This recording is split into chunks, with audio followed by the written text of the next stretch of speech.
Hello and welcome to The Rest is Football with Alan Shearer and Micah Richards and me, Gary Lineker. It's been a typically dramatic weekend of domestic football. We've seen shocks, late turnarounds and more managers getting the sack than Santa Claus. Plenty for us to discuss, and we're going to jump straight in with the Manchester derby.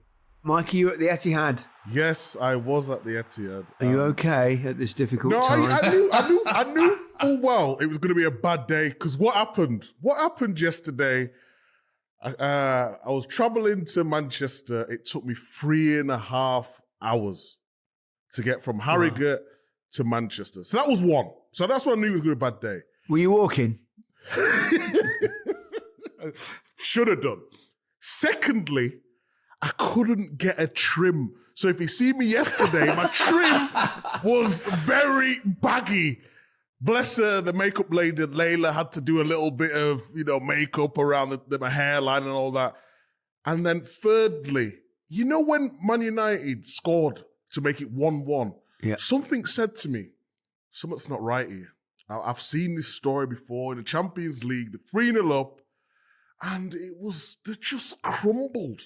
And I couldn't believe what I was seeing. I mean, you've got to give a bit of credit to Man United, because I thought, even though the game was so dull, they stuck to the task. They knew exactly what they wanted to do. And in the second half, they upped the tempo, they stuck to the tactics, and ultimately they got the rewards for that. But I just knew it was going to be a shocking day. Micah, why don't you come over to my side? Hey, no boldism, Alan, please. Come over to my side. Just having to try it. Well, it's a lot easier. It's a lot better. It saved me 200 quid, so I'll take it. I'll take it. Oh, goodness me. I couldn't believe it either. It was like, the standard of football for both teams, it was pretty poor, wasn't it? Mm-hmm. And then, as soon as Man United got one, I thought, here we go. Something daft's going to happen here. And then, Ahmed was amazing, wasn't he? What a player he is. And he's without doubt has been the standout player under the new manager. And you can listen to Pep after the game when he said it's his fault. He's got no answers. He's got to try and find the solutions. It's a tough, lonely place when it's gone horribly wrong as it is at Man City at the minute. Do you think it shows how tough it is to manage and coach, perhaps when you've not got the talent that he's always been blessed with, whether it be Barcelona or Bayern Munich or Manchester City? I mean, he's still got a lot of good players in there, but when a number of players are off form and a number of his key players are injured... It's like the lights have gone out, though, isn't it? It's like all of a sudden we've been talking in glowing terms for so long about so many of these players, yet it seems as if like all of a sudden it's just switched and gone out. The lights have gone out for so many of them. It's incredible. They look absolutely knackered, though. They do. They look shot, don't they? They look absolutely... I was watching it and I was at the game and I was thinking, where's the urgency? Where's the press? Where's the organisation? And of course, you've got Ake out and Akanji out and Rico Lewis was out and Guardiola moved into the centre-back. Mateus Nunes played left-back. So he gave him a little bit of grace for that, and Kovacic didn't start and Rodri's out. So, in answer to your question, Gary, it's difficult, but I think it's more an energy thing more than just the players thing, I just feel like they've run out, and I don't like going back to old players, but I think the drop-off in the new players coming in, like Doku, like a Savinho, I feel though Amares and Alvarez were sort of ready-made, and Mahrez had done his hard work, won a league at Leicester, been a top player, is in the height of his sort of career in terms of form in that little period where he's in the best form of his life. He comes to Man City, he can replicate that form, whereas Doku and Savinho, they're just still young players learning their trade, aren't they? Yeah, I think that's a fair assessment of where they are. I think Manchester United, their fans have had it tough for for a little while now, so they would have certainly enjoyed that late turnaround yesterday. I mean, they weren't great either for much of the game. Will this give them that necessary lift to jump, or do you think perhaps they've not got enough quality to really kick on at the moment? They could do something in the Carabao or the FA Cup or whatever, but no, it's going to take a while, I think. Yes, that will give them a little bit more belief, but he's got a really big job on his hands, and I think he knows he has that. It's going to take, and I don't think he thought outside of the club it was as bad as it was when he got in there, and I think he realises that and understands that, and all the messages he's sending out are ones that are saying this is a massive job I've got on here, and it's going to take a long time to get right, and they need major surgery. Don't you think they need to improve massively on the ball? You talk about them off the ball. We've talked about them a lot, but just it's almost like they're in a rush to get from A to B, from back to front. It's like they're looking for that killer ball every single time. Okay, they're coming up against Man City, who normally dominate the ball, but the possession stats weren't too dissimilar yesterday. But I just think they're always looking for that ball where, after running for so long, it's just they don't seem to have players who can just be calm on the ball, give themselves a little bit of a breather at times. A little bit in the game was they had a bit of possession because of the work rate of Man City, but just since Amorim's come in, they always look like they're trying to force it too quick. I think that's the next step for them. I think it's really good to see that he's able to put his stamp on the football club, and he ain't going to carry any passengers. And I think that was a good result for him yesterday because of who he's left out. What did you make of that, the way the Garnacho and Rashford thing and what Amorim said? I think that's what needs to happen at that club. If he's gonna get them back ultimately to where they want to be, he's going to have to ship players out, and they're either going to have to do it his way or it's the highway, and that's not been the case for too long at Man United now. So, and I think he understands and realises that, and if they're not going to go with him, he'll get rid or he'll leave them out and he'll embarrass them, and that's up to them whether they want to go along with a manager or not. And it's pretty simple. And I think it's a refreshing attitude, and it's the right thing for him to do. Yeah, I agree with that. I was having a bit of debate with Gary Neville on Sky yesterday. My point is not leaving Rashford out. I think the manager has to do that because if he wants to set a standard, they've all got to buy into what he's trying to do. My point was the fact that Rashford, who scored 30 goals 2 years ago, is a shadow of the player that he was. It's a sad story that it's come to this.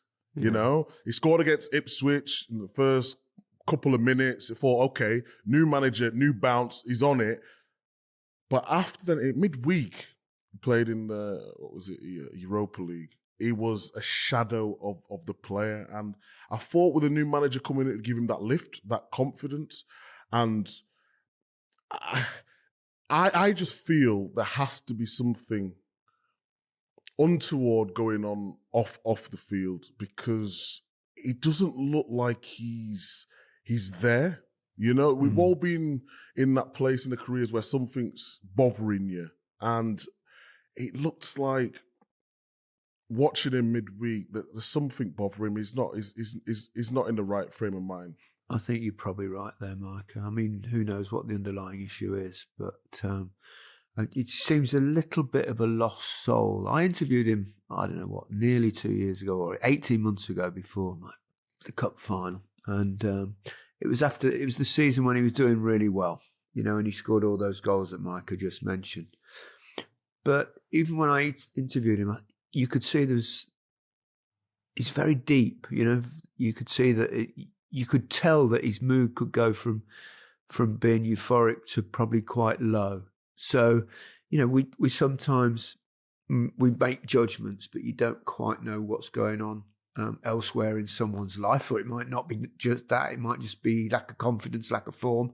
Who knows? But it is sad to see because he's yeah. But I just, you know what I don't like though, Gary. And I'm sorry to cut you off. Is the fact that we talk about what clothes he's wearing. We talk about how much he's earning. For Man United to give him that money at the time, whether he's on $250 a week, whether he's on $350 a week, At that moment, they thought he was worth that. What he's showing is not at the level of what he's earning at this moment in time. But I don't like the way he's sort of always perceived as, oh, well, he acts this way, or he doesn't do this, or he doesn't do that. If you're talking about football and he's not running hard enough and he's not scoring goals, perfectly fine. But when it spills over to his personal life, what has that got to do with what someone wears, how they play? Do you not think that happens when things are not working for you as Correct. they should do on a football pitch? If you're winning, if you're scoring goals, if you're playing well, no one mentions what you're wearing, what you're spending, how much you're worth, what salary you're on, and everything else. It's when you're seen to not giving everything, to when there's more in the tank, then everything else gets scrutinised. What I would say about him is whoever is looking after him, whether it's family members, whether it's agents, whatever it is, they need to help him. They need to sit him down and say, this is the position you're now in. Do you want to get back to Marcus Rashford like what he was 2 years ago? And he could pick up a phone and get in front of a prime minister, man. He was such a powerful individual, both on the pitch and off the pitch. Now, if you consider that now, and I know you're always going to have trying times in your career, but this is one of those times where someone just needs to have a chat with him and say, it's either going to be this way or it's the highway. It's up to you. What choice? Yeah, ultimately it has to come from Marcus himself, doesn't it? Yeah, ultimately. But he needs a helping hand and someone you can tell. I don't know whether someone's doing that or not. I've asked you guys this before. Marcus has been a top player, not up to the level of consistency of you guys. Maybe you guys have played for England in big tournaments. That pressure, what could he do to just sort of put that aside and focus solely on football? We don't know what that pressure is, Micah, do we? Whether it's coming from football, whether it's coming from something else outside, whether he's just in a rut, he might be struggling to deal with things mentally. I mean, so it's very difficult to offer any advice unless you know what's actually going on the inside. And we don't. So I think you have to be slightly cautious under these circumstances. But I wish him well, and I very much hope that, he just has. There comes a point where he has a word with himself and he thinks, right, go for it. And remember how good you were. Remember how hard you worked. And, there are lots of videos going around in the summer, weren't there? He's constantly training and all that sort of thing. So I don't know. I don't think it's probably a fitness thing it's easy to judge, but it's not fair to judge too much unless you know all the circumstances. So we'll tread slightly cautiously on that one. But a good win for Manchester United, nevertheless, always a big game, and that will give their fans probably a much-needed lift because they've not had too much to shout about over the last few months. Let's go to a team that does have a bit to shout about. Chelsea, just 2 points off the top now. The game wasn't televised. I haven't seen it. I just saw the brief highlights. But can Chelsea win the league? Not according to us three. We'd not just tipped them before the ball. Well, I don't think many people. No, exactly. Don't think any Chelsea fans tipped them at the start of the season to win the league. Well, in the position they're in, it's very difficult to turn around and say a definite no. They can't. But I still think they'll have a little blip, and I don't expect them to win it. No, but they're having an unbelievable season. Well, Maresca said they can't win the league, didn't he, because of the defensive errors. I don't know if he's playing mind games here. Claudio Ranieri said the same thing when he was at Leicester. we just want to get to 40 points. Yeah. I think something's going on. Is he using reverse psychology here? I like what he's doing. The team are performing, but I've got to bring up Cole Palmer because I've not put him captain for about 5 weeks. I've not put him captain. Me and Harry had a word. We had a word, a private conversation. Here we go, back to fantasy. Yeah, it's always related. What have we done? 16 minutes or so? We haven't even mentioned it. It's taken. Well done. It's taken you that long. And we made the executive decision to put Cole Palmer captain. I was all right. He had a clean sheet. So for those who don't know, you get a clean sheet, you get 3 points. I captained him, it's double it, you get 6 points. They go and concede a goal. Honestly, I threw my phone. I've had to change my phone. I'm done with it. I can't. I'm done with the game. It's stressing me out. It's ruining my life. And I've had enough. I don't think you're a quitter. Well, that's not the stuff that's going to turn Manchester City around, is it, as an ambassador? Because if Pep can't step up, then they need you, Micah. But they can't have a bloke that gives up when team doesn't keep a clean sheet. Who sent a message in the group yesterday saying Pep's got to go on the ambassador? Who sent I sent that one. One of you's got to go. Pep or the ambassador. Pep or the ambassador. Things can only get better, guys. Come on. Onwards and upwards. So, obviously, Cole Palmer didn't get a goal or an assist yesterday. What was the alternative? Mo Salah? The alternative was Mo Salah. He got one assist, didn't he? So, I mean, come on, that's not going to change your life, Mike. No, but a lot of people had Isak. Yes. Let's talk about the big game. Come on, that's what I was been waiting for. I can't believe you didn't have Isak in there. Why didn't you? Because he's playing against a dodgy back four at St James's Park. You should have had him in first on the list, Micah. He should be my team, you're right, Al. But big Chris Wood's been doing well, hasn't he? So, and he's a little bit cheaper, so I stuck with Wood. Oh, the offside goal was tight, Micah. Oh, wasn't it? Oh, it was ridiculous. Honestly, you know what? When that happened, I turned the TV off, you know that? I couldn't watch it anymore. Couldn't watch it. You've had a stressful weekend. Man, I'm low. I'm very low at the morning, guys. I'm getting up at 5:30 to go to the gym. Something's not right. Right, we've discussed the Newcastle Leicester game, so we'll finish that and move on to the Sunday game last night, which we have to cover, obviously, because Spurs came out the blocks and they hammered Southampton 5-0 at St Mary's, which has resulted in Russell Martin losing his job. He's not the only manager this weekend. Gary O'Neill also did. And testing time. It's never. I hate seeing the managers lose their job. It's horrible for them. Yeah. But you know, don't you? It doesn't take a genius to work out that. You can't have a result like that, particularly at home when you're struggling. You're bottom of the league, and they have been all season struggling, and that just can't happen. So it was inevitable, I think, unfortunately for him. Yeah. I think going 3-0 down in 13 minutes, and then having to take someone off and change the system. But I mean, ultimately, have they got the players? Is there a manager that could keep them up? Probably not.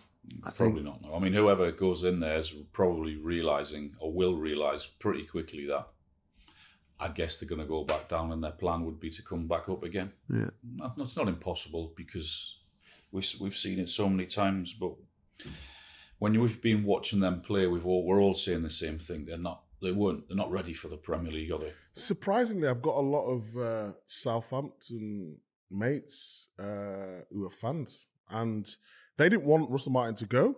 They enjoyed the football. They said he could be a little bit more flexible.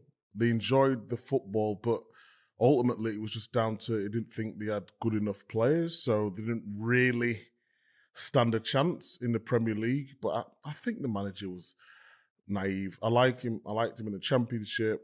They kept making the same mistakes playing out. The goals yesterday weren't playing out from the back, though. It was just, They looked like they weren't good enough. I don't know if it was confidence. I don't know if it was just Spurs were too good for him on the day. But yeah, it's sad to see him lose his job because I thought it was building something. Another coach that was probably under a little bit of pressure has bounced back with Crystal Palace after, the way they ended last season, which was terrific. Obviously, they lost to Lise. But what a win that was for Palace yesterday, 3-1 at Brighton. And he's playing the sort of football now that he was playing at the end of the season. They've had a couple of really good results, haven't they? scored goals, looked a real threat. Because you're right, he was under huge pressure a couple of weeks ago. Some of the results were really poor, but they've had a really good bounce back. Looked impressive, didn't they? Yeah, I picked out. I was watching some clips before I was doing the game, because when you do the Manchester derby, it's all focused on that game. But I wanted to look at a few players like Lacroix, who's coming from Wolfsburg. I think he's settling into the team really well. Obviously, Chalobah had his little knock. He seems like he's found his groove now. And then Guéhi as well, Mark Guéhi, who was rumoured to go to Newcastle. He started the season a bit off the pace, but he's sort of gone back to the Mark Guéhi of last season. And I really like the wing-backs. I think Mitchell and Munoz really give them the balance when they're defending, sort of going into that back five shape. And then when they go forward with conviction. And, sometimes you see full-backs or wing-backs go forward now and they're just sort of there to make up numbers. They really believe in their ability going forward. And Munoz, he can score a goal. Mitchell, great cross for the goal as well. And then you've got the likes of Eze, Sarr doing really well, and Mateta's back in the team. So, yeah, it's looking a lot better for Palace. It's just about that consistency now, isn't it? It's time for the next instalment of our segment, Raise Your Guinness Glass, brought to you by our friends at Guinness, official beer of the Premier League. Every month, we're diving into unforgettable Premier League moments that are worth raising a pint to. So while we let our beautiful pints of Guinness settle, let's discuss the ice-cold moment from December that we think is worth raising a nice cold glass of Guinness to. And therein lies the clue, boys. For me, it has to be Cole Palmer. But before I go any further, Micah, what have you done to that pint of Guinness? I've butchered it. You've made it a complete and utter mess of pouring that. Anyway, Cole Palmer, wow. What about his penalty? Oh, the Panenka, yeah. Doesn't that just sum him up? His attitude and everything about him is just chilled and relaxed and playing as if he's playing in the park with his pals. And for him to go and do that is such an important time. Yeah. Incredible. You know what I like so much about Palmer is last season we thought, not a one-hit wonder, because I didn't want to disrespect. I know how good it was from a youngster. But to replicate it in the second season, what's he got? 11 Premier League goals in 16 or something like that. He's phenomenal. I just love the way he plays. Like you said, Alan, I love the way he's so relaxed and chilled. The way he gets on the ball, goals, assists. He's just got everything. No one's got a more appropriate nickname, have they, really? Because that's how he plays, isn't it? I mean, are you going to do it? Do it, Gas! Are you all right? I should have seen someone checking him. He's having a heart attack. It's all right. I'm okay. Don't worry. He said, oh. Nothing that a little sip of Guinness won't sort out. There you go. That concludes this month's festive edition of Raise Your Guinness Glass, brought to you by Guinness, official beer of the Premier League. 18 plus, please drink responsibly. For the facts, visit drinkaware.co.uk. Let's turn our attention to Saturday's games. But let's start with Liverpool. Sending off? It was wrong, wasn't it? It was wrong. I mean, we explained it on Saturday night. And it was an odd one in many ways. And you were trying to make the point that it didn't really deny a goal-scoring opportunity because Jimenez had a goal-scoring opportunity and the referee let it go on. Now, under the nuances of the law, once they didn't gain an advantage, or the referee decided he didn't gain an advantage, they have to go back to the original foul. Now, for me, his touch was heavy and sideways and across the box. Absolutely. And there's no way that was going to be a one-on-one or an opportunity. But Ashley wasn't convinced, was he? With you, sat next to you on Match of the Day. He wasn't that convinced, was he? He was 90% convinced. Because we had the conversation before, and because I said 100% he wasn't getting it, and he went, well, I'm not sure it's quite 100%, but he did actually agree. So it was a really odd one for VAR not to get right. Me, I thought it was ridiculous. I was the same, guys. Yeah. Why do you think it's because he didn't score? Is that why? Maybe because Jimenez, if he would have scored, would he just got a yellow card? If he would have scored, they'd have allowed the goal because the referee played the advantage. So then, having played the advantage and he missed, then he comes back and this is just a silly nuance of the rule. He has to go back to this challenge. I'm not blaming the referee for that aspect of it. I'm blaming the referee and the VAR for not realising that it denied a goal scoring opportunity on that thing. But the irony here is that he let play on because he had a goal-scoring opportunity. So, it was a very unusual one. I can't remember circumstances like that in a game before, but it just showed sometimes that the rules are fairly absurd. Yeah, you're right. And his touch was going away. It was sideways. It wasn't right in front of him towards the goal. It was actually going away the other way. It was poor decision, I thought. Yeah, one of my sons, not Harry, Angus, I think he said he brought in Robertson that morning. -3 he got. I know, -3. If you get red card, I'm learning the rules of this game.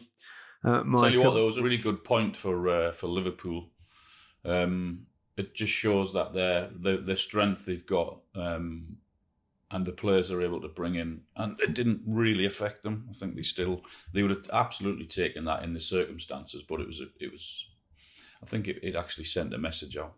They were so dominant, even with 10 men. Fulham, I thought, did well, and they've had a really good season. But, with 10 men, very impressive. I think Slot said after the game, you could see he was really happy with his team's performance. And he was saying we played like we'd got 11 men on the pitch. And I think that was they were really good. It was a really good performance in the circumstances. Yeah. Good spirit, haven't they? Good spirit. Do you ever see that Arsenal TV thing? I thought sometimes I get clips come up on my, on your Instagram and it's well, goodness me, some of the fans were laying into their players, and you think, yeah, honestly, but like viciously.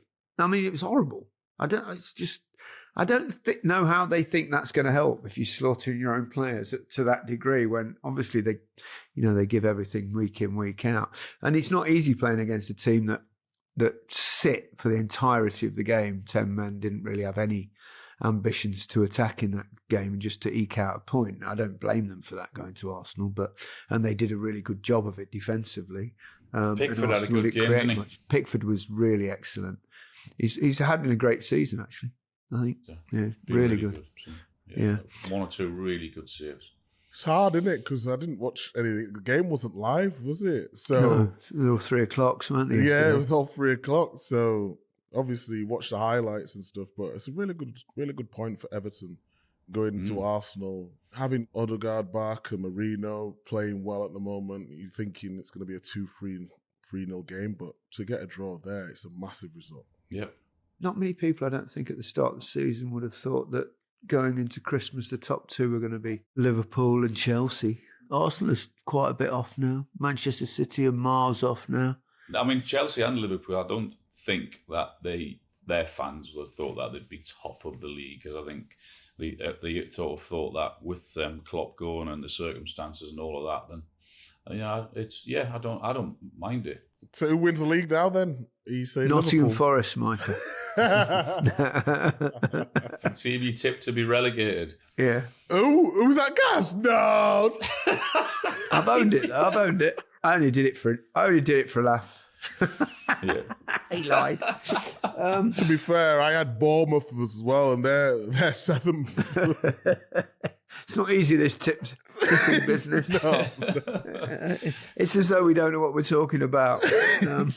Forest, blimey. Again, what a turnaround. Yeah, they've got, they're a really tough nut to crack, aren't they? Because they've got Chris Wood, who's having the season of his life, and they're decent defensively. They're really solid. Their recruitment's been excellent.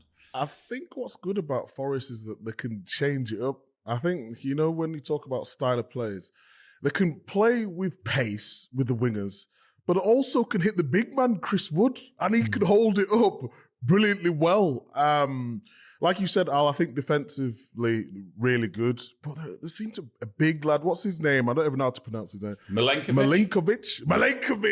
That's the one. I always struggle with those big names. But he's a good signing. We've talked about Murillo many times before. One sort of the big one the small one really aggressive, one sort of just holding up the back line, and then set pieces, they're really good as well. Yeah. I like your former player, Anderson, Alan. He's done really well. Good energy, good on the ball, give them something different in midfield as well. So, yeah, it's all looking good for Forest. Can they sustain it, though? Well, I think it's a possibility. I'm top four, surely, but, maybe Europe, possibly. Don't think that's probably beyond them. It'd be quite a terrific achievement to do that. You don't want to talk about Newcastle, do you, Al? No, I didn't think so. When are we getting on to that? Next week. No, you want to? What do you want to say? You want to say that your team were hopeless, or do you want to say Newcastle were very good? I want to congratulate you, Alan, on a fine success, and then remind you our entire midfield was out. With Undidi injured, Samari suspended, Harry Winks injured, Buonanotte coming back off the bench. And so therefore, and we were crap, to be honest. And you were really, really, really good. So it was a combination of the two, but I've not seen a one-sided game. I was very, very happy you weren't in on Saturday. I was very happy. I was thinking, this would have been an interminable day. Was you at the game, Al? A few Guinnesses. I was there. Had a couple of pints, and it was so one-sided from start to finish. 4-0. It was. That did you a favour, by the way. It should have been 7 or 8 because the chances they missed as well. But, yeah. I really worry about Leicester. Well, on the other side, Micah, the Toon were right at it. They were back to, I'd said the previous week about the lack of energy and the lack of press, and all of those things were back on Saturday. We need to sustain that and keep it up. What was different? The energy levels. Just energy, tactically, anything? Gordon? Not really, no, nothing. No, Gordon was on that left-hand side. It was just, they were back to being horrible team to play against, the way they pressed and they played really, really well. It was a really good all-round performance. We need to keep it up. They've got 2 important games. I'm absolutely thrilled for you, Alan. Sound it, Gaz. You sound it. And what a lovely way to finish this episode. That's all. We'll be back on Wednesday with our question and answer episode. As usual, a quick reminder, if you want to get your questions into us, just go to therestisfootball.com. Have a great week, everyone. Goodbye from me. Goodbye from me. Goodbye from me. Have a great week.